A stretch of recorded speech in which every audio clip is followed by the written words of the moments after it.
2 matches, 2 defeats. The Auxiliary Lions are out of the African Nations Championship, going on in Morocco after losing to Angola 1-0 a few minutes ago in Agadir.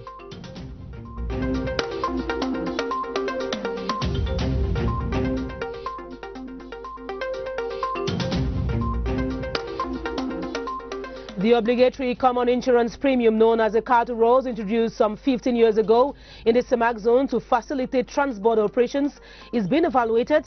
Tonight we'll zoom in on its effective application in Cameroon.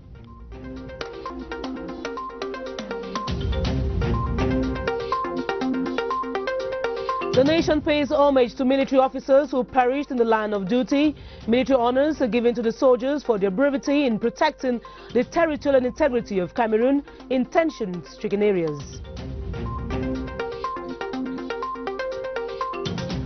Good evening and thanks for joining us. Those were the headlines of our Balingo News. Good evening, Karine. Bonsoir, Resta. Bonsoir à tous.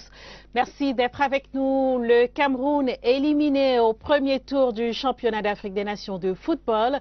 2 matchs, 2 défaites. Les Lions A', qui n'avaient plus le droit à l'erreur, se sont inclinés ce soir face à la sélection angolaise, 0 but contre 1. Les poulains de Rigobert Song ont encaissé un pénalty à la 29e minute de la rencontre. Voici les temps forts du match avec Wilfried Koto. Ça se paye cash, l'usage de la main pour déséquilibrer son adversaire dans la surface de réparation. Comme contre le Congo, les Lions A' concèdent un but sur pénalty. Comme contre le Congo, la sélection A' du Cameroun a présenté de grosses stars dans la production du jeu. Un jeu desservi par l'approximation des passes que d'imprécision dans la transmission du ballon. Une animation offensive sur les flancs quasi inexistante. Le port excessif du ballon dans des phases de jeu exigeant pourtant le collectif. À ces errements offensifs s'ajoutent des errements défensifs. Une défense parfois rêveuse comme sur cette tête angolaise repoussée par cet arrêt réflexe de God Kalati. Les Lions A' évoluent à un très bas niveau dans ce CHAN. 2 défaites, 0 but marqué, la plus mauvaise prestation du Cameroun dans cette compétition. Dernier de son groupe avec 0 points, le Cameroun est virtuellement éliminé, mais pas mathématiquement. Une victoire face au Burkina Faso pourrait qualifier la sélection de Rigobert Song. Hélas, les Lions A' ne sont plus maîtres de leur destin. Les Lions A' qui disputeront leur 3e match le 24 janvier à Tanger au Maroc contre le Burkina Faso. Cyclisme, la ville d'Ambam dans la région du Sud a accueilli cet après-midi la caravane du Tour cycliste international, la Tropicale Amissa Bongo. Cette 5e étape avait pour point de départ la ville gabonaise de Yem. Les cyclistes ont franchi la ligne d'arrivée sous le regard des autorités camerounaises et gabonaises. Le gouverneur du Sud, Félix Ngelengele, et le ministre gabonais des Sports, Mathias Otunga. Le reportage de Charles Abosolo, Oba, CRTV Sud. Les populations de la ville d'Ambam ont chaleureusement accueilli les 44 coureurs de cette 5e étape de la Tropicale Amissa Bongo. Partis d'Oyem au Gabon, les cyclistes en compétition sont arrivés dans le chef-lieu de la vallée d'une Thème après un parcours de 141 km. On a une arrivée à Ambam qui n'est pas la capitale de la province sud, mais qui aujourd'hui l'est. L'est par l'importance de la population, par l'enthousiasme qui a été mis en place, par tout le dispositif qui a été créé par la ville. Le vainqueur de l'étape d'Ambam est l'Australien Jones Breton. Il n'a cependant pas pu arracher le maillot jaune au Rwandais Joseph Areruya. Le grimpeur de 21 ans est devenu, après sa victoire à la 4e étape, le premier Africain à remporter une épreuve UCI de classe 1 sous les couleurs d'une équipe nationale. Classés 19e et 20e, lors de cette 5e étape, Ghislain Sikandi et Damien Tekou sont les seuls Camerounais arrivés au bout du parcours. Nous avons subi une énorme chute avec 3 de nos compatriotes. Il y a même d'ailleurs un qui a été évacué en urgence ici à Yaoundé. C'est un élément qui pouvait nous faire gagner mieux. Le Tour cycliste international, la Tropicale Amissa Bongo, est devenu un des symboles forts des bonnes relations qui existent entre le Cameroun et le Gabon. Nous avons traversé la frontière sans aucune formalité. Ça confirme que les peuples de part et d'autre sont des frères et sœurs. La Tropicale Amissa Bongo se dispute sur une distance totale de 1004 km constituée de 7 étapes. Arrivé à sa 13e édition, c'est aussi la compétition qui inaugure la saison cycliste internationale. As you just watched, an Australian has won the 5th lap of the Amissa Bogo cycling tour going on in the South region. The 5th lap ran from Oyem in Gabon to Ambam in the South region of Cameroon in the competition, which is in its 13th edition. Clarence Azay has the details from Ebolova. It was the second victory for John Sprenthorne in this 13th edition of the Gabon codenamed Tropical Amissa Bongo cycling race. Already victorious at the second stage between Ndende and Fugamo in Gabon, the Australian again won the 5th stage between Oyem and Ambam, covering the 141.4 kilometers in 3 hours 18 minutes 48 seconds. The first Cameroonian cyclist, Sikanzi Dapned, came at the 19th position. Inside this peloton we have a professional. It's very bad for all team African team. We try to do better to win one etap. Clovis Kamzong Abosolo on his part had a crash, sustaining injuries and couldn't finish the 5th stage. It was also a moment to celebrate the togetherness of Cameroon and Gabon as the population of the Ntem Valley turned out massively to cheer the cyclist. It was exciting. Everybody enjoyed it. There was a lot of happiness, and we think that this event is an embodiment of the integration, the regional integration. Rwandan cyclist Joseph Areruya, who won the yellow jersey during the 4th stage, making him the 10th African to win a stage in the competition since 2006, is the current leader. A total of 87 cyclists from Africa and Europe are taking part in the race that ends Sunday. La page spéciale Grand Angle vous propose ce soir de faire une incursion dans le monde des assurances, plus précisément celui de la responsabilité civile automobile.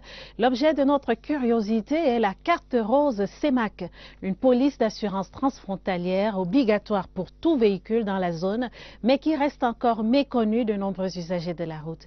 À quoi sert-elle exactement? Voici les explications de Mélanie Beteb. C'est un document de couleur rose, comme son nom l'indique. La carte rose, une vignette que tout détenteur d'une police d'assurance de responsabilité civile automobile retrouve dans son dossier, très souvent sans trop savoir à quoi elle sert. Pour moi, la carte rose n'a pas tellement été importante, puisqu'on avait déjà l'assurance. En cas de sinistre ou en cas d'accident, le seul rôle que joue la carte rose, c'est au niveau de la responsabilité civile. Et pourtant, la carte rose est plus qu'indispensable dans les 6 États de la zone CEMAC pour tout automobiliste. Généralement, les contrôles, c'est la première chose, n'est-ce pas, qu'on vérifie dans un dossier. La carte rose est la carte d'assurance de responsabilité civile automobile qui permet de circuler librement dans les 6 États de la CEMAC. Mais dans l'appropriation de cet instrument d'intégration sous-régionale, de nombreux blocages demeurent dans certains États. Les transporteurs m'appellent et me disent que leurs camions sont bloqués en Djamena ou n'importe partout dans le Tchad parce qu'ils ont commis un accident et où il y a eu des dommages. Dans ces pays-là, on nous dit, monsieur, votre carte d'assurance que vous nous présentez là, c'est pas ça notre problème. S'il y a un accident où il y a le sang à coller, on nous demande de payer le prix du sang. Pourtant, cette semaine encore, les responsables des bureaux pays de la carte rose se sont retrouvés à Douala, la capitale économique camerounaise, pour tabler sur sa mise en œuvre et booster son efficacité. La session se tient alors que les chefs d'État viennent de libérer complètement la zone CEMAC des entraves. Et nous avons été surpris d'entendre qu'il y a une telle réunion qui se passe et donc notre présence aurait été peut-être mieux si ces gens nous avaient invités. Au cours de l'année 2017, plus de 320 sinistres transfrontaliers ont été enregistrés pour des dédommagements de plus de 650 millions de francs CFA. Trop peu estiment les assureurs et les usagers de la route. Notre compagnie a des cas de sinistres transfrontaliers où le règlement tarde à venir, tout simplement à cause des lenteurs. Parfois, notre bureau national peut correspondre avec son homologue centrafricain ou gabonais, mais parfois c'est un mutisme total. En 22 ans d'existence, la carte rose SEMAC a encore du mal à couvrir son objet. Et avec la libre circulation des hommes et des biens en SEMAC, plus que par le passé, les bureaux de la carte rose vont devoir s'affirmer et sensibiliser toutes les parties prenantes à la prise en charge des sinistres automobiles transfrontaliers et dont le sésame reste et demeure la carte rose. Suite à présent de notre série sur le cacao, Laure Brun, nous vous le disions hier, a fait des heureux autrefois, du temps où le kilogramme se vendait au-delà de 1500 francs CFA. Ce soir, je vous propose d'aller à la rencontre d'un golden boy de la culture du cacao. Tony Obam, c'est son nom, il a moins de 40 ans. Ce jeune cacaoculteur, aujourd'hui millionnaire, est la preuve vivante que la terre ne trompe pas. La success story nous est contée par Serge Atanganabissou. Vivre dans une hutte quand on peut s'autoriser un ML Mercedes comme voiture de service, c'est ce qu'on appelle caprice de riche, qui a le choix. Les aménagements à l'intérieur de la cabane nous mettent tous d'accord. Tony ne fabule pas. Il est réellement un golden boy de la culture du cacao. Ces nouveaux riches à la force du poignet et des hectares défrichés. Et papa n'y est pour rien. C'est aussi un message que je veux passer à tous les papas. Il faut montrer à vos enfants leur village. Parce que moi, j'ai pas eu cette chance. Mon papa ne m'avait jamais montré de chez moi. Mon père avait était purement fonctionnaire, purement ancré dans la vision. Même lui-même, il venait au village sans nous, il faisait ses petits champs, mais il trouvait que le village s'était retourné en arrière. La case en bois convient mieux à maman, veuve heureuse. Le chien, un autre caprice de millionnaire, car Tony, ici, n'a rien à craindre. Il est au milieu des siens. Il leur a tout donné. Créer ce petit paradis dans un village jusque-là anonyme, du fait de ses grands voisins. Fifinda tout à côté, Kribi 60 km plus loin. Tout ce que vous verrez là, ce n'est pas des caprices, c'est un besoin vital. Et puis maintenant, je pense à l'hôtel. Pourquoi? Il y a près de 50 000 âmes qui vivent là, mais entre Edea et Kribi, il n'y a pas de structure hôtelière. Ça veut dire que lorsqu'on a des deuils, il faut que quelqu'un dorme à Kribi ou Edea. Bon, on peut aussi dire que comme on a le goudron, c'est un peu facile, mais c'est pas ça. L'hôtel est en construction. La ville privée au village des ancêtres poursuit son extension. Et la place de choix qu'occupe le caveau de papa décédé, il y a une quinzaine d'années maintenant, démontre bien que Tony est le baron de Mbébé, millionnaire des jours heureux dans le cacao. Une leçon crève l'écran. Montrer aux enfants la route du village. Et peut-être que... Voilà. In one of our top stories, the Intermediate Lions of Cameroon have lost their second match at the African Nations Championship in Agadir, Morocco. Cameroon lost to Angola 0-1 after a penalty at the first half of the match. With 2 defeats after 2 matches, the Auxiliary Lions have lost their qualification to the next round of the competition. Here's Benin Bumagana with a film of the match.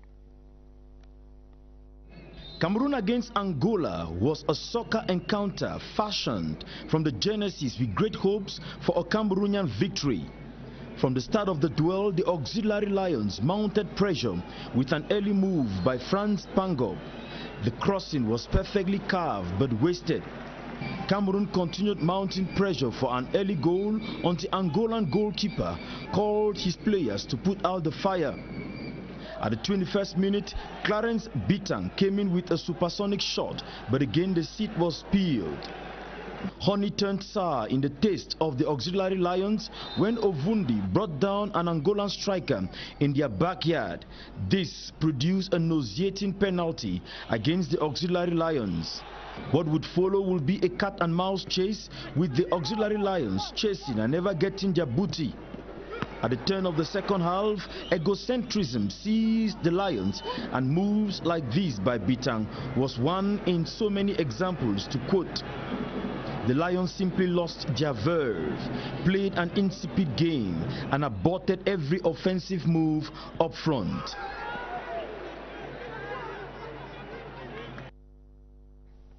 And away from sports, in our Zoom In tonight, we focus on Cameroon's implementation of the obligatory common insurance premium for the CEMAC zone, commonly called Carte Rose. It was introduced some 15 years ago to facilitate trans-border insurance coverage, and failure to have it stamped on vehicles is punishable by the law. Our reporter, Joyce Kimifuaju, looks at how effective the document is in facilitating trans-border insurance in the CEMAC zone. Automobile insurance policies issued by national insurance companies are generally recognized within their countries of competence and not qualified to cover any trans-border accidents. But the CEMAC Carte Rose is a document that justifies and extends the insurance coverage to other countries of the sub-region. The intention was to facilitate the payment of claims that come from other borders of this CEMAC region. The document is uniformly presented in all the 6 countries, that is Chad, Cameroon, Equatorial Guinea, Congo, Central African Republic and Gabon. It's obligatory in Cameroon since 15 years, and in case of non-obtention by any vehicle, it's punishable by impounding the car.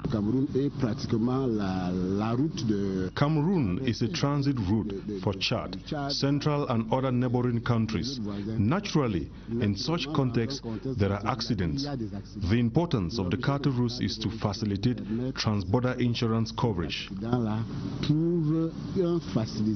To cover the victims in case of any trans-border car accidents, they are expected to contact the Carte Rose office in the country that the accident occurred. You, the insured, have to report the accident back in your country, to your insurer in your country, and the other person does as well in his own country. And now the 2 insurance companies take it to their Bureau de Carte Rose in their countries, and they handle the claim. But though in possession of the Carte Rose, victims still find it almost impossible to obtain compensation. We know the Carte Rose exists, but we don't master its importance, especially there are no positive fallouts of this Carte Rose. All said, the CEMAC Carte Rose remains an important instrument of integration, especially with free circulation of goods, persons and capital now operational within the CEMAC zone. And now on to a series on cocoa prices. Some farmers are calling on the state to begin the regulation of the cocoa market to stabilize the prices like it was in the days of the defunct National Market Producing Board. Others argue that to withstand the stocks of falling prices, stronger cooperative unions are a better solution. Fonka Muta Bobena has details on the way forward for cocoa farmers in the southwest region at the wake of the falling prices. If Cameroon could transform 40% of its cocoa into chocolate or cocoa butter, stakeholders in the business would make more profits than they currently make selling just cocoa beans. Investors know this too well, and many are studying and trialing various transformation methods. On this farm in Mimotala near Yaoundé, focus is on using the protein-rich cocoa pods to produce animal feed. After breaking up cocoa, we could cut up the cortex and dry it to have this product. It contains water, pottage and salt. Now we grind it to have this rich powder which can be consumed by humans and animals to consume. The project, backed by Cameroon and Bolivia, is funded by the World Bank and is the fruit of international research carried out at the Montpellier Agronomy School. A kilogram of mingi, the animal feed produced here, cost 1,050 CFA francs, while a kilogram of similar imported products cost 1,700 CFA francs. This transformation model demonstrates, if need be, that Cameroonians are still to take full advantage of cocoa and its derivatives. In a related development, the Bokito Cocoa Producers Association in the Center region has organized a group sale of a large stock of the cash crop in the subdivision. The aim of the sale is to get rid of the huge stocks found in the warehouse at a time when cocoa prices are falling. About 200 tons of cocoa were bought by exporters, as we hear in this report by Lou Muslim Davis. The cocoa sector is certainly not on its good footing, with a drop of production activities of cocoa from 12,000 tons in 2014 to 183 tons in 2017. The need for a strategy to be put in place to salvage the situation is imminent, and as stocks are piled up, producers suffer. The Cocoa Farmers Group Association in Bokito took the option to do group sales. Companies that will be able to give the best price will have the cocoa, and then we'll go to the next stage, which is verifying the quality of the cocoa to see whether it's actually conformed with the standard that we are expected by the state to have. We pay a caution. We do, first of all, do the registration. For them here is 25,000 francs. But for small cooperative, we do it at 10,000 francs. We pay that amount, then we assist in the bar. When you win, you pay a caution. The cocoa producers are showing a lot of commitment, but are limited as they face certain difficulties. We produce good quality of cocoa here, but the problem is the price. We don't have the means of transport to collect our cocoa from the villages to here. The bidding at the Bokito Open Group Sale venue put 200 tons of quality cocoa for exporters to vie for. The final bidding price ended at 815 francs per kilogramme. La page des vœux du journal veut de nouvel an à Madame la ministre des Domaines, du Cadastre et des Affaires foncières. La cérémonie a eu lieu vendredi à l'esplanade de ses services. Jacqueline Kung Abesike a engagé l'ensemble de son personnel à travailler dans un esprit de collaboration pour relever tous les défis qui interpellent le ministère des Domaines en 2018. Voici le reportage de Eugène Bey. Bonne et heureuse année 2018, Madame le ministre. Le rituel a été observé ce vendredi au ministère des Domaines, du Cadastre et des Affaires foncières. Une année 2018 que Jacqueline Kung Abesike place sous le signe de la gouvernance domaniale, cadastrale et foncière. Le secrétaire général relèvera la densité de l'activité couverte en 2017 par le ministère des Domaines avant d'engager l'ensemble du personnel à davantage de sacrifices. Des sacrifices que Jacqueline Kung Abesike décline en désintéressement, dialogue permanent et loyalisme. Parce que, dira-t-elle, pour chaque travail bien fait, s'attache une récompense. La ministre invite ses collaborateurs à contribuer au budget de l'État en secouant les recettes domaniales et foncières encore sous-exploitées. Les hommes de Dieu, au cours d'un service interreligieux, ont imploré l'Éternel pour l'unité, la paix et la prospérité du Cameroun. Le ministère des Postes et Télécommunications arrête son plan d'action pour l'année 2018 dans l'ordre des priorités, le développement de l'économie numérique au Cameroun. La feuille de route était définie vendredi à Yaoundé lors de la cérémonie de présentation des vœux de Nouvel An au chef de département de ce ministère, Irène Zanafouda.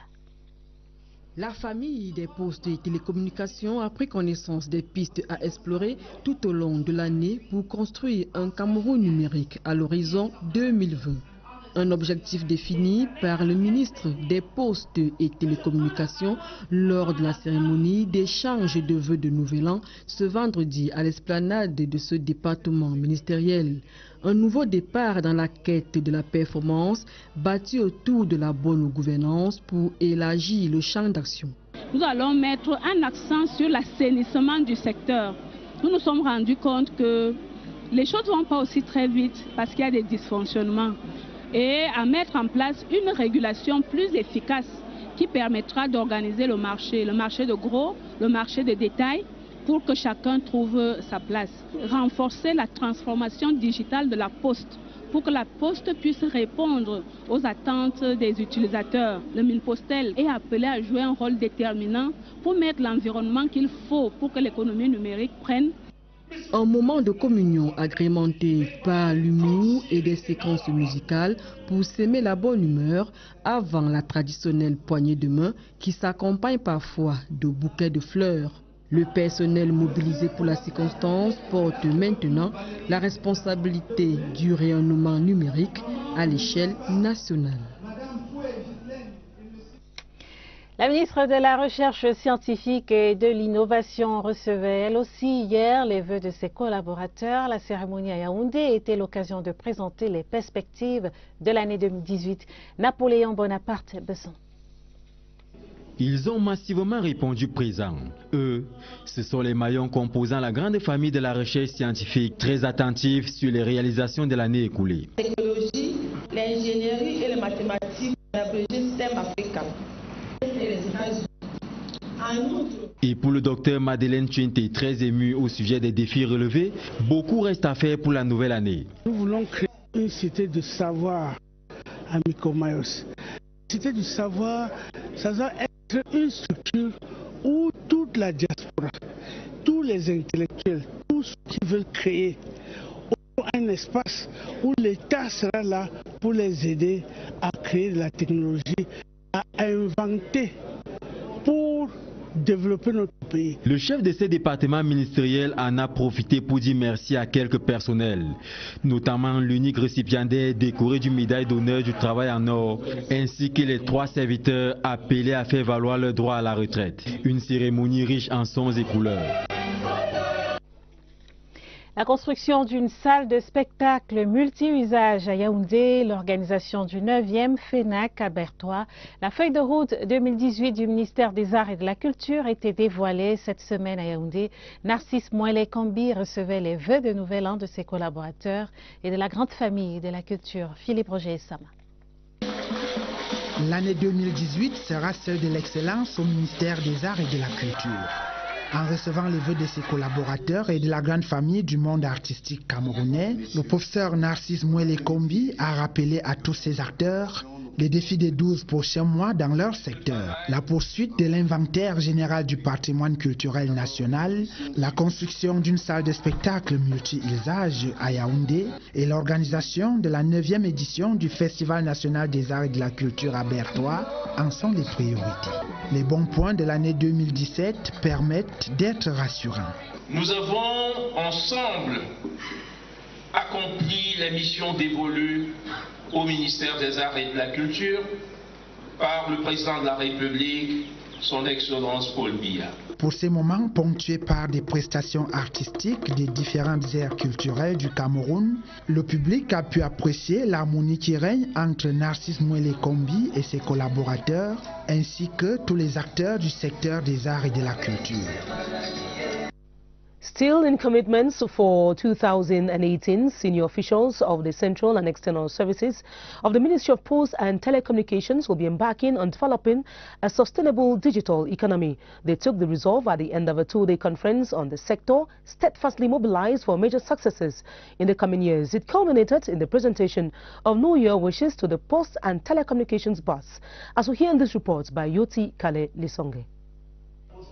It is with renewed determination and a drive to collectively build a strong digital economy, as well as better the post and telecommunications sector in Cameroon, that the actors unanimously agreed to operate this year. Here, we are going to improve our regulation, because if you don't have a good security, people are going to do what they should not do. Our school, SUPTIC, need to work this year to try to put some department who can anticipate to what will happen. Some of them received labor medals for their years of service in the ministry, others further distinguished for assiduity in the course of last year, while retirees were also handed parting gifts. Mindful of the duty to accompany youths in internet and communication technologies, the senior officials and other staff and collaborators of Minpostel went ahead to wish the minister a happy new year. A ceremony graced with a classical musical performance by Parfait Ikani. Scientific research remains at the center of the emergence of Cameroon by 2035, as prescribed by the President of the Republic. The Minister of Scientific Research and Innovation was speaking as she received New Year wishes from her staff. Madeleine Chuente also called on her collaborators to work hard to meet the 2018 challenge. Natasha Lehman was there, now reports. The staff of the Ministry of Scientific Research and Innovation all gathered at the plaza of the ministry to present their wishes for a great new year to the minister. Heads of departments headed the procession. During the ceremony, activities carried out in 2017 were evaluated and a roadmap for 2018 was drawn. In 2018, we would like to put research at the service of the nation, thereby boosting the country's economic growth. Some meritorious workers were awarded medals of honor, while others received gifts from Minister Madeleine Twente as they began their retirements from the ministry. A minute of silence was observed for deceased staff and for soldiers who lost their lives working hard for peace to continue reigning in our country. At the end of the ceremony, the minister called on the staff to work hard for this year to be successful. No doubt parents, teachers and psychologists have been partners to this struggle for brilliant academic results. As a psychologist, we talk with parents, we talk with children, and we show them different ways they can use to reach at the end of their course. Good results or not, only urges parents to coach their kids to keep working hard. Each time my child performed badly in school, I would scold him, but after attending the Perseverance Day, we were made to understand that we have to encourage the children. As Jean Tabi and partners celebrate Perseverance Day, the Magic Trio ex-Malaya joined their voices to concur with this year's theme, Perseverance for Excellence. Repos éternel pour le secrétaire général de l'Assemblée nationale, Victor Yene Osomba, a été inhumé ce jour à Etoa, son village natal. C'était en présence d'un parterre de personnalités, au premier rang desquelles le vice-président de l'Assemblée nationale, Théophile Baoro, représentant personnel du président de la Chambre. Une messe pontificale était dite par l'archevêque métropolitain Jean Barga pour le repos de l'âme de l'illustre disparu. Celui-ci a été décoré à titre posthume Grand Cordon du Mérite camerounais. Aux soldats tombés au front, la patrie reconnaissante, le caporal Mbala Bikoé Zachary Arnaud et l'élève gendarme Bessala Gontran ont reçu l'hommage ultime à la cour d'honneur de la base aérienne 101 de Yaoundé. Au cours de la cérémonie présidée par le gouverneur du centre, les deux éléments ont été décrits comme des soldats engagés et courageux. Le reportage de François Bakary, CRTV Centre.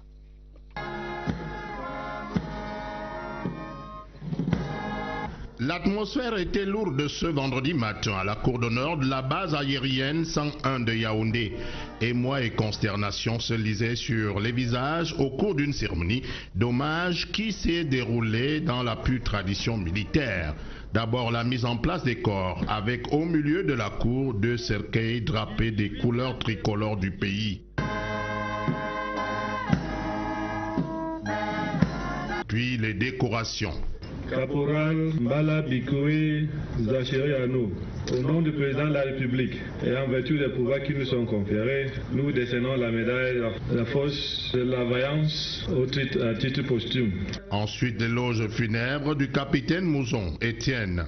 On en retient que le caporal Mbala Bikoé Zachary Arnaud, âgé de 30 ans, désigné de mission au secteur numéro 1 de la force mixte multinationale, a été déployé dans la forêt de Sambisa au Nigeria. À la suite d'un combat acharné contre les adeptes de Boko Haram, il est atteint d'une balle qui lui sera fatale. Il était travailleur, respectueux, serviable et très courageux lors des opérations militaires.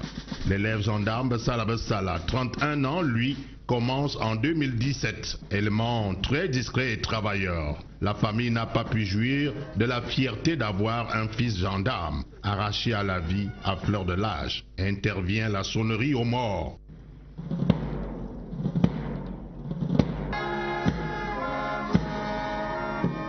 La mort, redoutable mort, vient de frapper, les ambitions s'envolent, les rêves se brisent. Ils ont donné leur vie pour sauver les vies. Ils seront inhumés dans leurs villages respectifs dans les tout prochains jours. Ultime hommage également au soldat de 2e classe Amadou Koumaï, tombé les armes à la main le 8 janvier dernier à Sambisa au Nigeria. Ce brave soldat disparu de la 4e région militaire interarmée de Maroua a reçu la médaille de la vaillance à titre posthume, médaille remise par le secrétaire général de la région au nom du chef de l'État, chef des armées, Elvis Ngimezon à Maroua. La place des fêtes du général de corps d'armée René-Claude Meka au poste de commandement de la 4e région militaire interarmée à Maroua a vibré au rythme de la marche funèbre imposée par les camarades d'armes du soldat de 2e classe Amadou Koumaï, qui a succombé les armes à la main le 8 janvier dernier à Sambisa au Nigeria sous les balles des membres de la secte Boko Haram.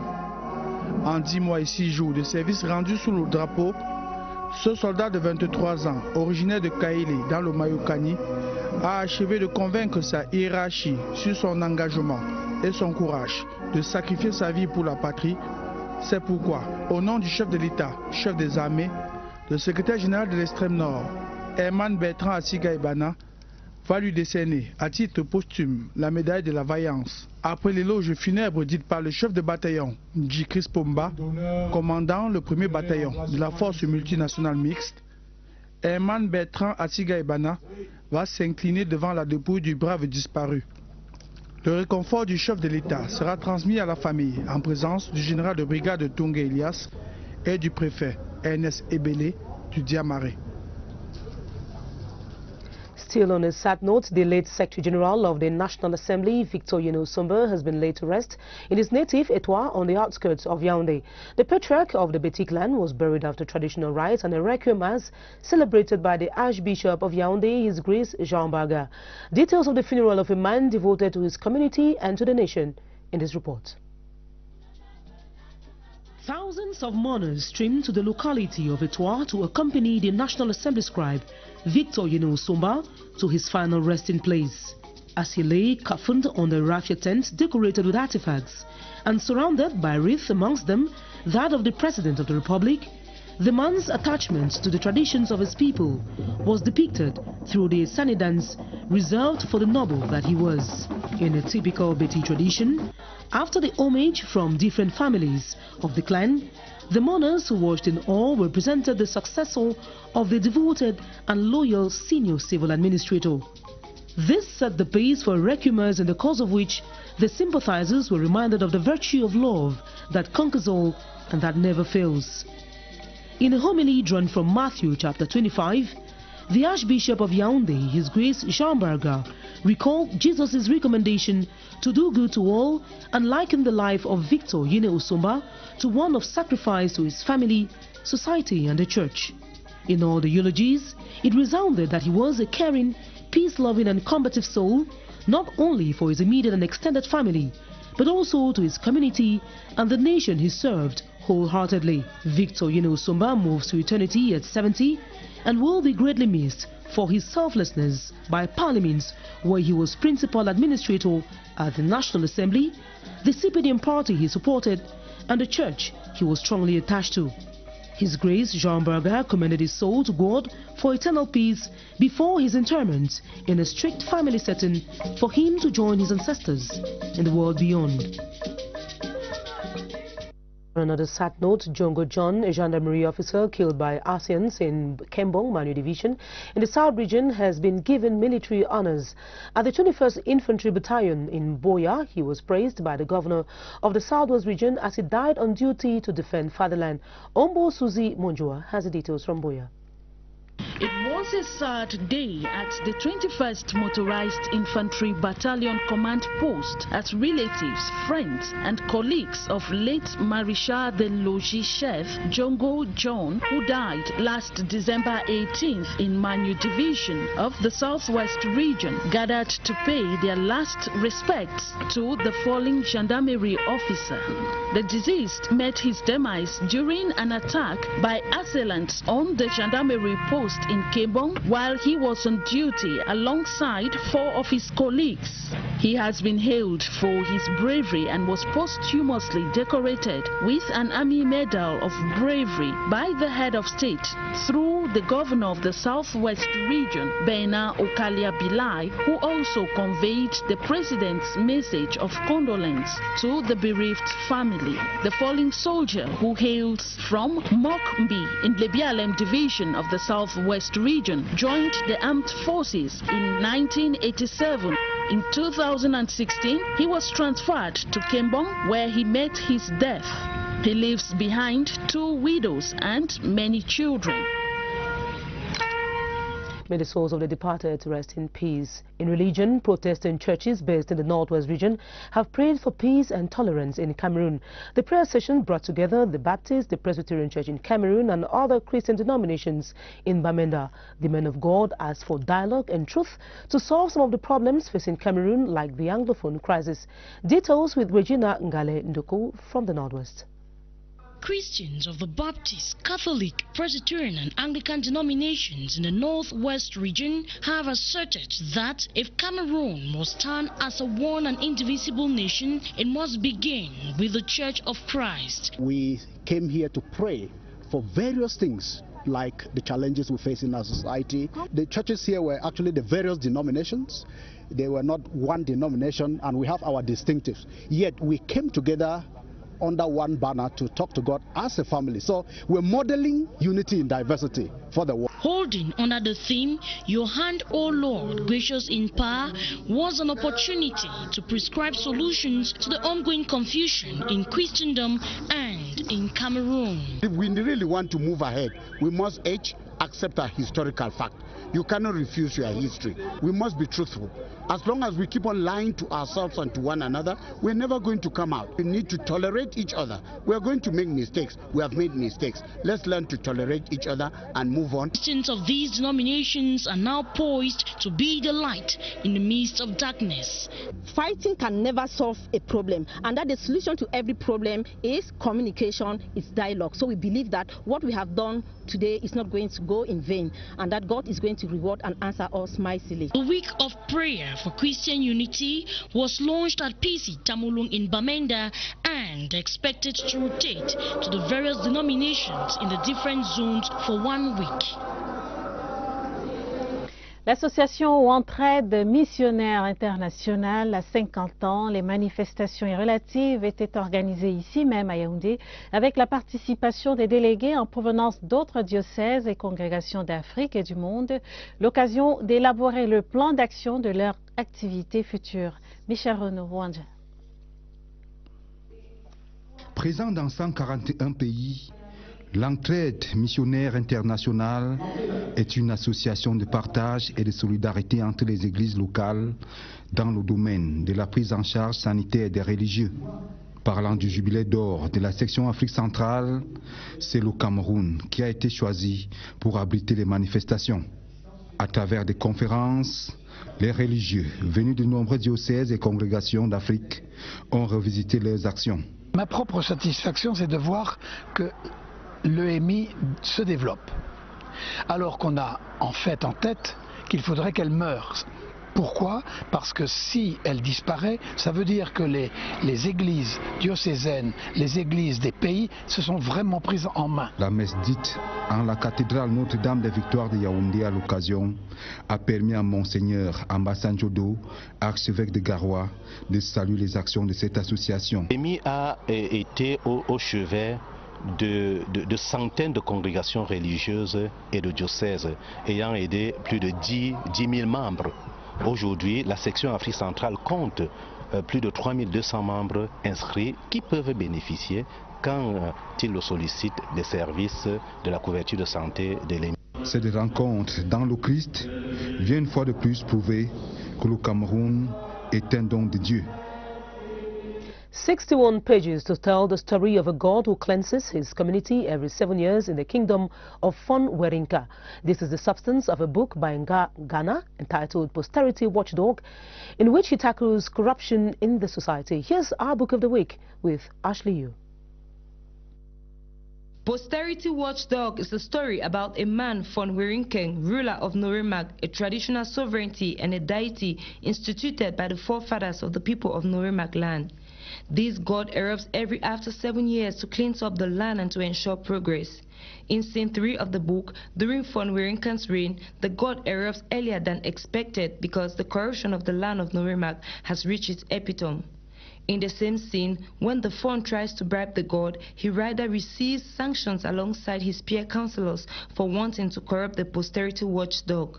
The Fon gets into an agreement with the god that the punishment levied on him to be stoned to death should be exchanged with his promise to put an end to corruption. The Fon releases a slogan, "Corruption, bribe. If you are asked, don't give. If you are given, don't take." Fon Werinkeng and his 2 councillors, Bidba and Fombot, accompanied him in the slogan chorus. The 60-page book of 3 scenes depicts the love and respect for one's culture and tradition. The novel makes use of stylistic devices such as metaphor, onomatopoeia, and personification. The author Nga Gana, who hails from the Northwest region, is not only a book writer but also an electronic maintenance. And out of Cameroon, the American federal government has been shut down as Congress failed to keep the budget operational. It comes exactly 1 year after Donald Trump was sworn in as the 45th president of the United States. Donald Trump has reportedly tweeted about 2,400 times with major policy changes since the start of his tenure. Charles Ebonner has more on the 1 year in office of the American president.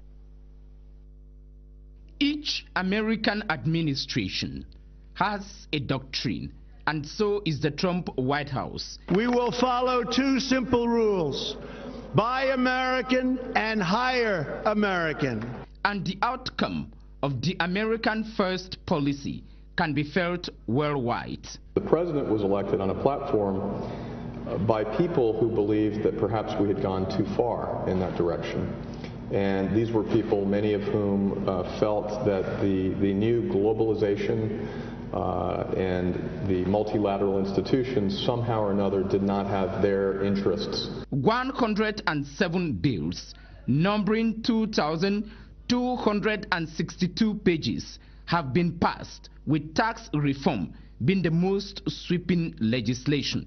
You cannot be sitting in front of all the congressmen and say, these people just behind me, they did not do the right thing for 30 years. And the backlash due to the Russian investigation, the Twitter flush, open rebuke of allies, especially the United Kingdom, and the set and the non-set about immigration policies. We are very active in capacity building. Unlike President Coolidge said almost a century ago, the chief business of the American people is business, and this is Donald Trump's business.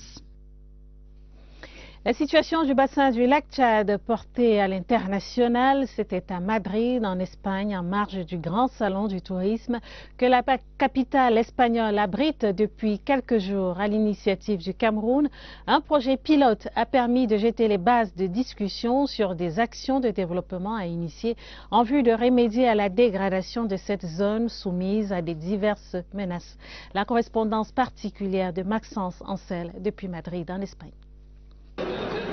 C'est une rencontre visant l'accompagnement de l'Organisation mondiale du tourisme pour la maturation du projet initié par le Cameroun et la recherche de financement pour sa mise en œuvre. On va continuer avec les discussions pour préparer ce programme, ce projet qui s'encadre très bien dans la lutte contre la pauvreté. Ce bassin du lac Tchad abrite une biodiversité très riche et subit en plus des menaces dues au changement climatique et l'insécurité causée par la secte terroriste Boko Haram.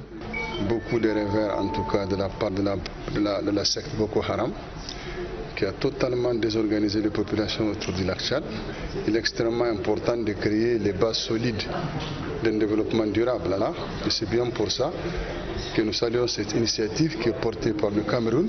Il est temps que nous commencions de réfléchir ensemble, en mettant ensemble nos intelligences, nos synergies. Mettre en place une stratégie de tourisme durable et de lutte contre la pauvreté par la promotion du volontariat pour la paix et le développement des sites touristiques ciblés, le renforcement des capacités des communautés locales en matière de préservation, de valorisation du riche patrimoine, l'amélioration des productions agropastorales, piscicoles, artisanales, culturelles et artistiques. Il y aura un projet qui va impacter surtout sur les jeunes et les femmes et ainsi de créer de l'emploi et surtout pour aborder la thématique de la sécurité qui est un des grands défis. L'urgence est donc signalée, présentée ici à Madrid par le ministre d'État camerounais Bello Bouba Maïgari. Le programme pilote communautaire transfrontalier de lutte contre la pauvreté par la promotion du tourisme durable va s'enrichir au fil des mois des contributions de tous ses partenaires. That report ends our Balingo News tonight, in which you heard that 2 matches have been played with 2 defeats. The Intermediate Lions of Cameroon are out of the African Nations Championship going on in Morocco. They lost to Angola 0-1, and the next match will be against Burkina Faso next Wednesday.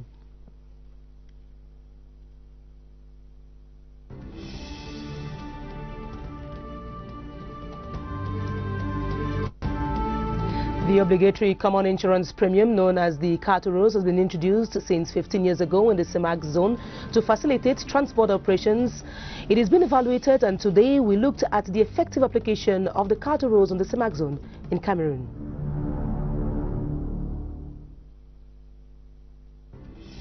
And finally, the nation has paid homage to military officers who perished in the line of duty. Military honors were given to the soldiers for their bravery in protecting the territorial integrity of Cameroon in some tension-stricken areas of the country. We shall be with you again tomorrow during our regular newscast at 7:30 p.m. and at 8:30 p.m. Thanks for watching. Good night, Karine. À demain, Esta Kima Tabot. Madame, Monsieur, merci de nous avoir suivis. Bonsoir.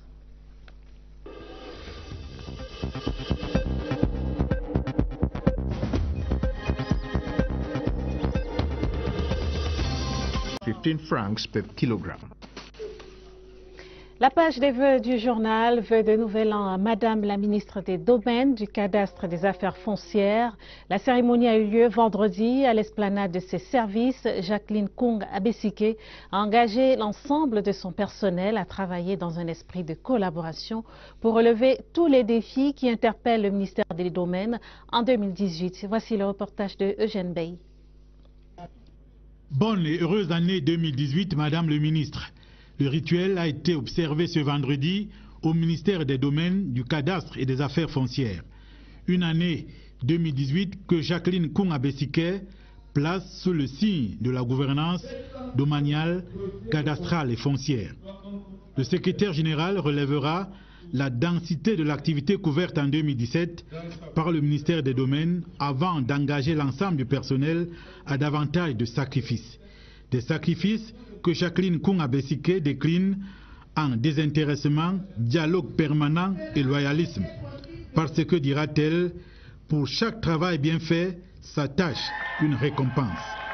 La ministre invite ses collaborateurs à contribuer au budget de l'État en secouant les recettes domaniales et foncières encore sous-exploitées.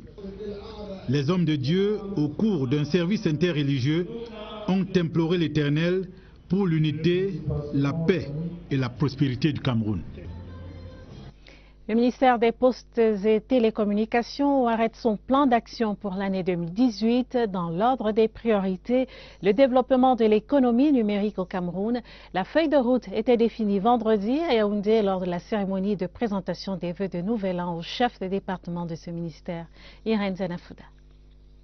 La famille des postes et télécommunications a pris connaissance des pistes à explorer tout au long de l'année pour construire un Cameroun numérique à l'horizon 2020. Un objectif défini par le ministre des Postes et Télécommunications lors de la cérémonie d'échange de vœux de Nouvel An ce vendredi à l'esplanade de ce département ministériel. Un nouveau départ dans la quête de la performance bâti autour de la bonne gouvernance pour élargir le champ d'action. Nous allons mettre un accent sur l'assainissement du secteur. Nous nous sommes rendus compte que les choses ne vont pas aussi très vite parce qu'il y a des dysfonctionnements. Et à mettre en place une régulation plus efficace qui permettra d'organiser le marché de gros, le marché de détail, pour que chacun trouve sa place. Renforcer la transformation digitale de la poste, pour que la poste puisse répondre aux attentes des utilisateurs. Le Minpostel est appelé à jouer un rôle déterminant pour mettre l'environnement qu'il faut pour que l'économie numérique prenne.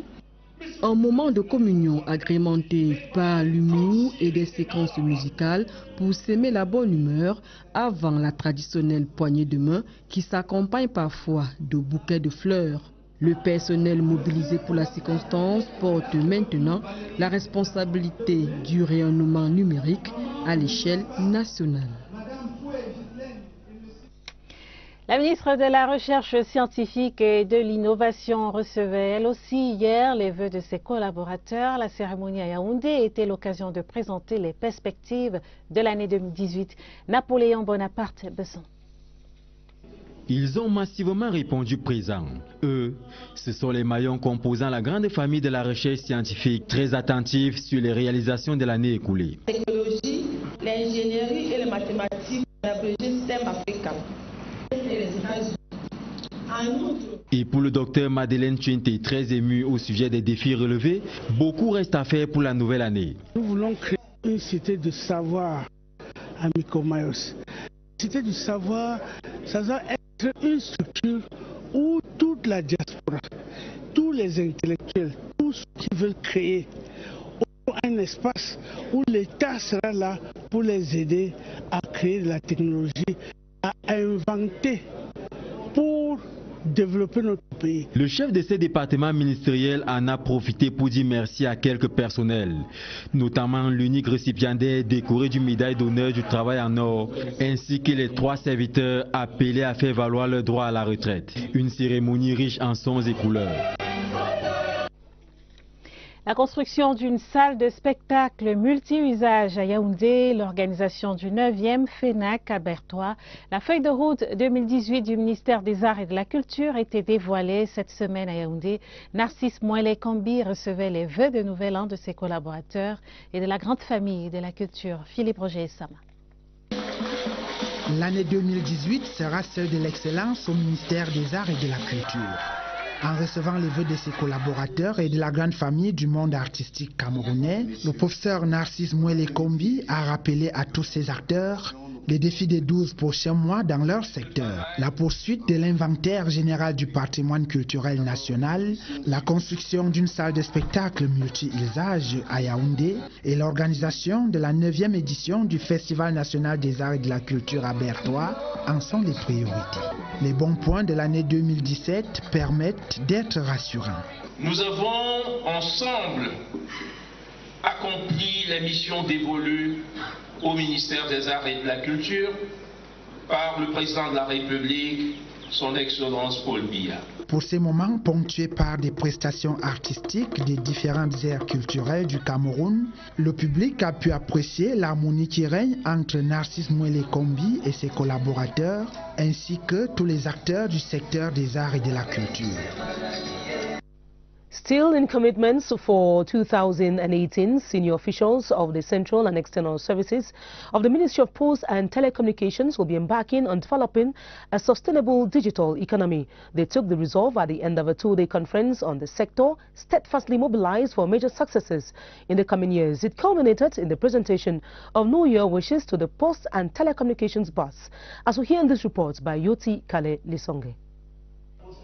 It is with renewed determination and a drive to collectively build a strong digital economy, as well as better the post and telecommunications sector in Cameroon, that the actors unanimously agreed to operate this year. Here, we are going to improve our regulation, because if you don't have a good security, people are going to do what they should not do. Our school, SUPTIC, need to work this year to try to put some department.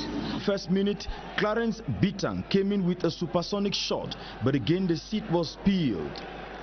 Honey turned sour in the taste of the auxiliary lions when Ovundi brought down an Angolan striker in their backyard. This produced a nauseating penalty against the auxiliary lions. What would follow will be a cat and mouse chase, with the auxiliary lions chasing and never getting their booty. At the turn of the second half, egocentrism seized the lions, and moves like this by Bitang was one in so many examples to quote. The Lions simply lost their verve, played an insipid game, and aborted every offensive move up front.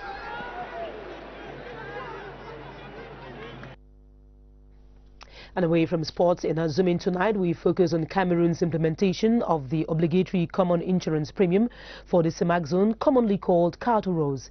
It was introduced some 15 years ago to facilitate trans-border insurance coverage, and failure to have it stamped on vehicles is punishable by the law. Our reporter, Joyce Kimifuaju, looks at how effective the document is in facilitating trans-border insurance in the CEMAC zone. Automobile insurance policies issued by national insurance companies are generally recognized within their countries of competence and not qualified to cover any trans-border accidents. But the CEMAC Carte Rose is a document that justifies and extends the insurance coverage to other countries of the sub-region. The intention was to facilitate the payment of claims that come from other borders of the CEMAC region. The document is uniformly presented in all the 6 countries, that is Chad, Cameroon, Equatorial Guinea, Congo, Central African Republic and Gabon. It's obligatory in Cameroon since 15 years, and in case of non-obtention by any vehicle, it's punishable by impounding the car. Cameroon is a transit route for Chad, Central and other neighboring countries. Naturally, in such context, there are accidents. The importance of the Carte Rose is to facilitate trans-border insurance coverage. To cover the victims in case of any trans-border car accidents, they are expected to contact the Carte Rose office in the country that the accident occurred. You, the insured, have to report the accident back in your country, to your insurer in your country, and the other person does as well in his own country. And now the 2 insurance companies take it to their Bureau de Carte Rose in their countries, and they handle the claim. But though in possession of the Carte Rose, victims still find it almost impossible to obtain compensation. We know the Carte Rose exists, but we don't master its importance, especially there are no positive fallouts of this Carte Rose. All said, the CEMAC Carte Rose remains an important instrument of integration, especially with free circulation of goods, persons and capital now operational within the CEMAC zone. And now on to a series on cocoa prices. Some farmers are calling on the state to begin the regulation of the cocoa market to stabilize the prices like it was in the days of the defunct National Market Producing Board. Others argue that to withstand the stocks of falling prices, stronger cooperative unions are a better solution. Fonka Muta Bobena has details on the way forward for cocoa farmers in the southwest region at the wake of the falling prices. If Cameroon could transform 40% of its cocoa into chocolate or cocoa butter, stakeholders in the business would make more profits than they currently make selling just cocoa beans. Investors know this too well, and many are studying and trialing various transformation methods. On this farm in Mimotala near Yaoundé, focus is on using the protein-rich cocoa pods to produce animal feed. After breaking up cocoa, we could cut up the cortex and dry it to have this product. It contains water, pottage and salt. Now we grind it to have this rich powder which can be consumed by humans and animals too. The project, backed by Cameroon and Bolivia, is funded by the World Bank and is the fruit of international research carried out at the Montpellier Agronomy School. A kilogram of mingi, the animal feed produced here, cost 1,050 CFA francs, while a kilogram of similar imported products cost 1,700 CFA francs. This transformation model demonstrates, if need be, that Cameroonians are still to take full advantage of cocoa and its derivatives. In a related development, the Bokito Cocoa Producers Association in the Center region has organized a group sale of a large stock of the cash crop in the subdivision. The aim of the sale is to get rid of the huge stocks found in the warehouse at a time when cocoa prices are falling. About 200 tons of cocoa were bought by exporters, as we hear in this report by Lou Muslim Davis. The cocoa sector is certainly not on its good footing, with a drop of production activities of cocoa from 12,000 tons in 2014 to 183 tons in 2017. The need for a strategy to be put in place to salvage the situation is imminent, and as stocks are piled up, producers suffer. The Cocoa Farmers Group Association in Bokito took the option to do group sales. Companies that will be able to give the best price will have the cocoa, and then we'll go to the next stage, which is verifying the quality of the cocoa to see whether it's actually conformed with the standard that we are expected by the state to have. We pay a caution. We do, first of all, do the registration. For them here is 25,000 francs, but for small cooperative we do it at 10,000 francs. We pay that amount, then we assist in the bar. When you win, you pay a caution. The cocoa producers are showing a lot of commitment, but are limited as they face certain difficulties. We produce good quality of cocoa here, but the problem is the price. We don't have the means of transport to collect our cocoa from the villages to here. The bidding at the Bokito Open Group Sale venue put 200 tons of quality cocoa for exporters to vie for. The final bidding price ended at 800. Who can anticipate to what will happen? Some of them received labor medals for their years of service in the ministry, others further distinguished for assiduity in the course of last year, while retirees were also handed parting gifts. Mindful of the duty to accompany youths in internet and communication technologies, the senior officials and other staff and collaborators of Minpostel went ahead to wish the minister a happy new year. A ceremony graced with a classical musical performance by Parfait Ikani. Scientific research remains at the center of the emergence of Cameroon by 2035, as prescribed by the President of the Republic. The Minister of Scientific Research and Innovation was speaking as she received New Year wishes from her staff. Madeleine Chuente also called on her collaborators to work hard to meet the 2018 challenge. Natasha Lehman was there, now reports. The staff of the Ministry of Scientific Research and Innovation all gathered at the plaza of the ministry to present their wishes for a great new year to the minister. Heads of departments headed the procession. During the ceremony, activities carried out in 2017 were evaluated and a roadmap for 2018 was drawn. In 2018, we would like to put research at the service of the nation, thereby boosting the country's economic growth.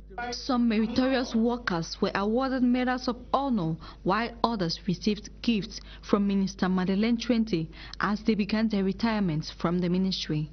A minute of silence was observed for deceased staff and for soldiers who lost their lives working hard for peace to continue reigning in our country.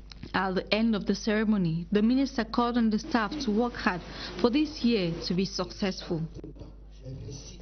No doubt parents, teachers and psychologists have been partners to this struggle for brilliant academic results.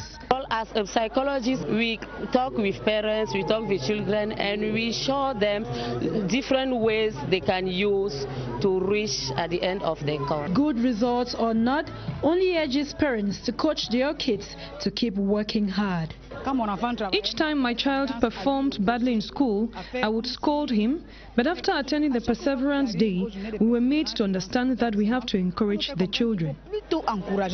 As Jean Tabi and partners celebrate Perseverance Day, the Magic Trio ex-Malaya joined their voices to concur with this year's theme, Perseverance for Excellence. Repos éternel pour le secrétaire général de l'Assemblée nationale, Victor Yene Osomba, a été inhumé ce jour à Etoa, son village natal. C'était en présence d'un parterre de personnalités, au premier rang desquelles le vice-président de l'Assemblée nationale, Théophile Baoro, représentant personnel du président de la Chambre. Une messe pontificale était dite par l'archevêque métropolitain Jean Barga pour le repos de l'âme de l'illustre disparu. Celui-ci a été décoré à titre posthume Grand Cordon du mérite camerounais. Aux soldats tombés au front, la patrie reconnaissante, le caporal Mbala Bikoé Zachary Arnaud et l'élève gendarme Bessala Gontran ont reçu l'hommage ultime à la cour d'honneur de la base aérienne 101 de Yaoundé. Au cours de la cérémonie présidée par le gouverneur du centre, les deux éléments ont été décrits comme des soldats engagés et courageux. Le reportage de François Bakary, CRTV Centre.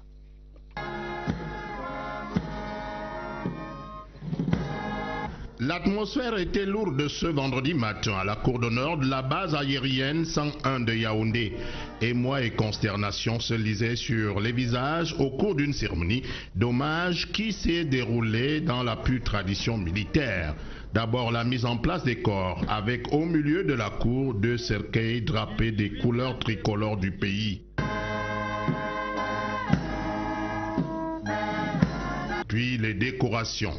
Caporal Mbala Bikoé Zachary Arnaud, au nom du président de la République et en vertu des pouvoirs qui nous sont conférés, nous décernons la médaille de la force de la vaillance à titre posthume. Ensuite, l'éloge funèbre du capitaine Mouzon, Étienne. On en retient que le caporal Mbala Bikoé Zachary Arnaud, âgé de 30 ans, désigné de mission au secteur numéro 1 de la force mixte multinationale, a été déployé dans la forêt de Sambisa au Nigeria. À la suite d'un combat acharné contre les adeptes de Boko Haram, il est atteint d'une balle qui lui sera fatale. Il était travailleur, respectueux, serviable et très courageux lors des actions militaires. L'élève gendarme Bessala, 31 ans, lui, commence en 2017. Élément très discret et travailleur. La famille n'a pas pu jouir de la fierté d'avoir un fils gendarme, arraché à la vie à fleur de l'âge. Intervient la sonnerie aux morts.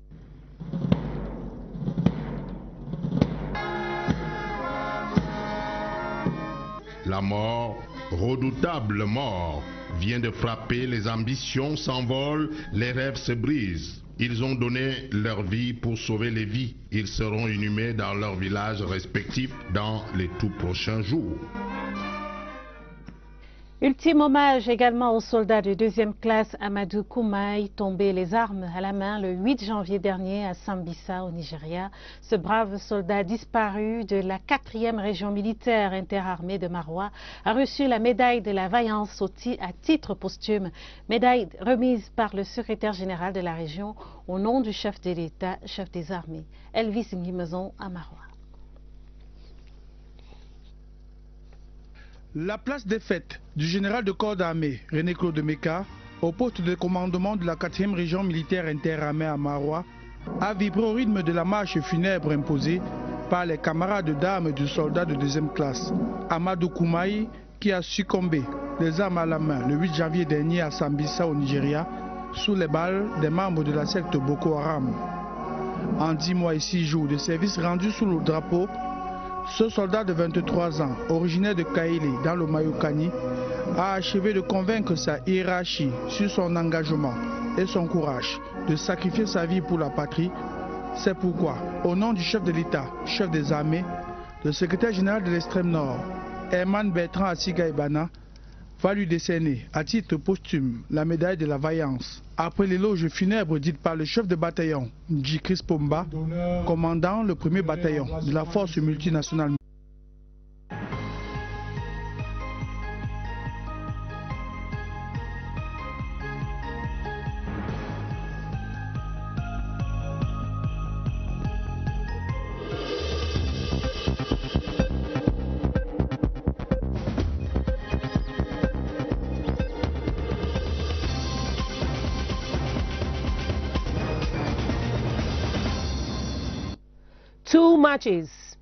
2 defeats, the Auxiliary Lions are out of the African Nations Championship, going on in Morocco after losing to Angola 1-0 a few minutes ago in Agadir.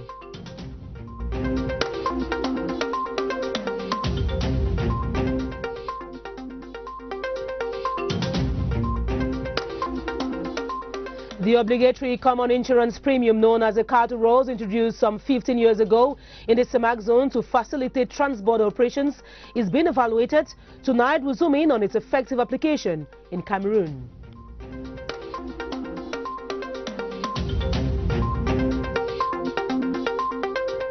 The nation pays homage to military officers who perished in the line of duty. Military honors are given to the soldiers for their bravery in protecting the territorial integrity of Cameroon in tension-stricken areas. Good evening and thanks for joining us. Those were the headlines of our Balingo News. Good evening, Karine. Bonsoir, Esther. Bonsoir à tous. Merci d'être avec nous. Le Cameroun éliminé au premier tour du championnat d'Afrique des Nations de football. 2 matchs, 2 défaites. Les Lions A', qui n'avaient plus le droit à l'erreur, se sont inclinés ce soir face à la sélection angolaise, 0-1. Les poulains de Rigobert Song ont encaissé un pénalty à la 29e minute de la rencontre. Voici les temps forts du match avec Wilfried Kotko. Ça se paye cash, l'usage de la main pour déséquilibrer son adversaire dans la surface de réparation. Comme contre le Congo, les Lions A' concèdent un but sur pénalty. Comme contre le Congo, la sélection A' du Cameroun a présenté de grosses stars dans la production du jeu. Un jeu desservi par l'approximation des passes que d'imprécision dans la transmission du ballon. Une animation offensive sur les flancs quasi inexistante. Le port excessif du ballon dans des phases de jeu exigeant pourtant le collectif. À ces errements offensifs s'ajoutent des errements défensifs. Une défense parfois rêveuse comme sur cette tête angolaise repoussée par cet arrêt réflexe de God Kalati. Les Lions A' évoluent à un très bas niveau dans ce CHAN. 2 défaites, 0 but marqué, la plus mauvaise prestation du Cameroun dans cette compétition. Dernier de son groupe avec 0 points, le Cameroun est virtuellement éliminé, mais pas mathématiquement. Une victoire face au Burkina Faso pourrait qualifier la sélection de Rigobert Song. Hélas, les Lions A' ne sont plus maîtres de leur destin. Les Lions A' qui disputeront leur 3e match le 24 janvier à Tanger au Maroc contre le Burkina Faso. Cyclisme, la ville d'Ambam dans la région du Sud a accueilli cet après-midi la caravane du Tour cycliste international, la Tropicale à Missa-Bongo. Cette 5e étape avait pour point de départ la ville gabonaise de Yem. Les cyclistes ont franchi la ligne d'arrivée sous le regard des autorités camerounaises et gabonaises. Le gouverneur du Sud, Félix Ngelengele, et le ministre gabonais des Sports, Mathias Otunga. Le reportage de Charles Abosolo, Oba, CRTV Sud. Les populations de la ville d'Ambam ont chaleureusement accueilli les 44 coureurs de cette 5e étape de la Tropicale à Missa-Bongo. Partis d'Oyem au Gabon, les cyclistes en compétition sont arrivés dans le chef-lieu de la vallée du Ntem après un parcours de 141 km. On a une arrivée à Ambam qui n'est pas la capitale de la province sud, mais qui aujourd'hui l'est.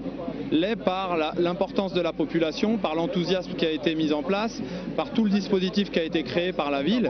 Le vainqueur de l'étape d'Ambam est l'Australien Jones Breton. Il n'a cependant pas pu arracher le maillot jaune au Rwandais Joseph Areruya. Le grimpeur de 21 ans est devenu, après sa victoire à la 4e étape, le premier Africain à remporter une épreuve UCI de classe 1 sous les couleurs d'une équipe nationale.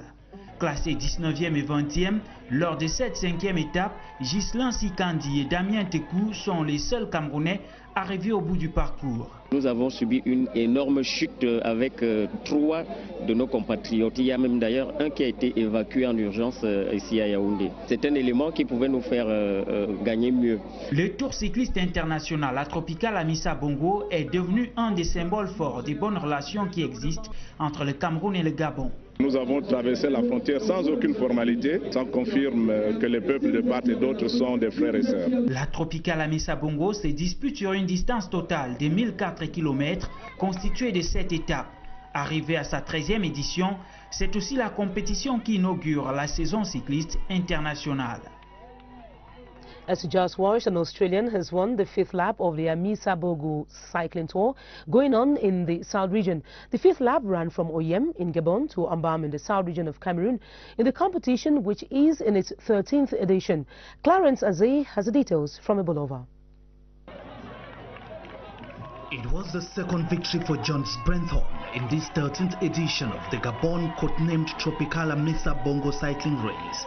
Already victorious at the second stage between Ndende and Fugamo in Gabon, the Australian again won the 5th stage between Oyem and Ambam, covering the 141.4 kilometers in 3 hours 18 minutes 48 seconds. The first Cameroonian cyclist, Sikanzi Dapned, came at the 19th position. Inside this peloton we have a professional, it's very bad for all team African team. We try to do better to win one etape. Clovis Kamzong Abosolo on his part had a crash, sustaining injuries and couldn't finish the 5th stage. It was also a moment to celebrate the togetherness of Cameroon and Gabon as the population of the Ntem Valley turned out massively to cheer the cyclist. It was exciting. Everybody enjoyed it. There was a lot of happiness, and we think that this event is an embodiment of the integration, the regional integration. Rwandan cyclist Joseph Areruya, who won the yellow jersey during the 4th stage, making him the 10th African to win a stage in the competition since 2006, is the current leader. A total of 87 cyclists from Africa and Europe are taking part in the race that ends Sunday. La page spéciale Grand Angle vous propose ce soir de faire une incursion dans le monde des assurances, plus précisément celui de la responsabilité civile automobile. L'objet de notre curiosité est la carte rose CEMAC, une police d'assurance transfrontalière obligatoire pour tout véhicule dans la zone, mais qui reste encore méconnue de nombreux usagers de la route. À quoi sert-elle exactement? Voici les explications de Mélanie Beteb. C'est un document de couleur rose, comme son nom l'indique. La carte rose, une vignette que tout détenteur d'une police d'assurance de responsabilité civile automobile retrouve dans son dossier, très souvent sans trop savoir à quoi elle sert. Pour moi, la carte rose n'a pas tellement été importante, puisqu'on avait déjà l'assurance. En cas de sinistre ou en cas d'accident, le seul rôle que joue la carte rose, c'est au niveau de la responsabilité civile. Et pourtant, la carte rose est plus qu'indispensable dans les 6 États de la zone CEMAC pour tout automobiliste. Généralement, les contrôles, c'est la première chose, n'est-ce pas, qu'on vérifie dans un dossier. La carte rose est la carte d'assurance de responsabilité civile automobile qui permet de circuler librement dans les 6 États de la CEMAC. Mais dans l'appropriation de cet instrument d'intégration sous-régionale, de nombreux blocages demeurent dans certains États. Les transporteurs m'appellent et me disent que leurs camions sont bloqués en Djamena ou n'importe partout dans le Tchad parce qu'ils ont commis un accident et où il y a eu des dommages. Dans ces pays-là, on nous dit, monsieur, votre carte d'assurance que vous nous présentez là, c'est pas ça notre problème. S'il y a un accident où il y a le sang à coller, on nous demande de payer le prix du sang. Pourtant, cette semaine encore, les responsables des bureaux pays de la carte rose se sont retrouvés à Douala, la capitale économique camerounaise, pour tabler sur sa mise en œuvre et booster son efficacité. La session se tient alors que les chefs d'État viennent de libérer complètement la zone CEMAC des entraves. Et nous avons été surpris d'entendre qu'il y a une telle réunion qui se passe et donc notre présence aurait été peut-être mieux si ces gens nous avaient invités. Au cours de l'année 2017, plus de 320 sinistres transfrontaliers ont été enregistrés pour des dédommagements de plus de 650 millions de francs CFA. Trop peu estiment les assureurs et les usagers de la route. Notre compagnie a des cas de sinistres transfrontaliers où le règlement tarde à venir, tout simplement à cause des lenteurs. Parfois, notre bureau national peut correspondre avec son homologue centrafricain ou gabonais, mais parfois c'est un mutisme total. En 22 ans d'existence, la carte rose SEMAC a encore du mal à couvrir son objet. Et avec la libre circulation des hommes et des biens en SEMAC, plus que par le passé, les bureaux de la carte rose vont devoir s'affirmer et sensibiliser toutes les parties prenantes à la prise en charge des sinistres automobiles transfrontaliers et dont le sésame reste et demeure la carte rose. Suite à présent de notre série sur le cacao, Laure Brun, nous vous le disions hier, a fait des heureux autrefois, du temps où le kilogramme se vendait au-delà de 1500 francs CFA. Ce soir, je vous propose d'aller à la rencontre d'un golden boy de la culture du cacao. Tony Obam, c'est son nom, il a moins de 40 ans. Ce jeune cacaoculteur, aujourd'hui millionnaire, est la preuve vivante que la terre ne trompe pas. La success story nous est contée par Serge Atanganabissou. Vivre dans une hutte quand on peut s'autoriser un ML Mercedes comme voiture de service, c'est ce qu'on appelle caprice de riche qui a le choix. Les aménagements à l'intérieur de la cabane nous mettent tous d'accord. Tony ne fabule pas. Il est réellement un golden boy de la culture du cacao. Ces nouveaux riches à la force du poignet et des hectares défrichés. Et papa n'y est pour rien. C'est aussi un message que je veux passer à tous les papas. Il faut montrer à vos enfants leur village. Parce que moi, j'ai pas eu cette chance. Mon papa ne m'avait jamais montré de chez moi. Mon père était purement fonctionnaire, purement ancré dans la vision. Même lui-même, il venait au village sans nous, il faisait ses petits champs, mais il trouvait que le village s'était retourné en arrière. La case en bois convient mieux à maman, veuve heureuse. Le chien, un autre caprice de millionnaire, car Tony, ici, n'a rien à craindre. Il est au milieu des siens. Il leur a tout donné. Créer ce petit paradis dans un village jusque-là anonyme, du fait de ses grands voisins. Fifinda tout à côté, Kribi 60 km plus loin. Tout ce que vous verrez là, ce n'est pas des caprices, c'est un besoin vital. Et puis maintenant, je pense à l'hôtel. Pourquoi? Il y a près de 50 000 âmes qui vivent là, mais entre Edea et Kribi, il n'y a pas de structure hôtelière. Ça veut dire que lorsqu'on a des deuils, il faut que quelqu'un dorme à Kribi ou Edea. Bon, on peut aussi dire que comme on a le goudron, c'est un peu facile, mais c'est pas ça.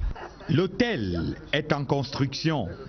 La ville privée au village des ancêtres poursuit son extension.